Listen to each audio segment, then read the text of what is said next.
Hi everyone, সবাইকে জানাই শুভ সন্ধ্যা।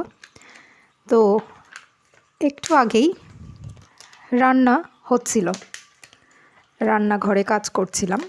মোটামুটি 1.25 ঘন্টায় 1 পদের ডাল, 2 পদের সবজি দিয়ে মাছের ঝোল আর ভাত হয়ে গেল। তবে রান্নার কাজটি মোটেও শুধুই ঘরের পুরুষ কর্তাটির জন্য করা হয়েছে এমনটা ভাবলে ভুল ভাবা হবে।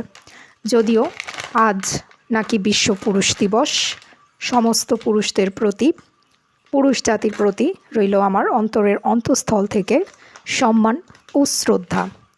কিন্তু যারা রান্নাকে শুধুমাত্র নারীদের বা মহিলাদের অথবা মেয়েদের ঘরোয়া মেয়েলি কাজ বলে ভেবে থাকেন, তাদের উদ্দেশ্যে বলতে চাই, রান্না একটা বেসিক লাইফ স্কিল, রান্না একটি শিল্প বা আর্ট। এটা অত্যন্ত দরকারি একটি দক্ষতা, যা নারী পুরুষ নির্বিশেষে সকলের জন্য অত্যন্ত জরুরি। রান্নাটা জানলে আপনাকে পরনির্ভরশীল হতে হয় না।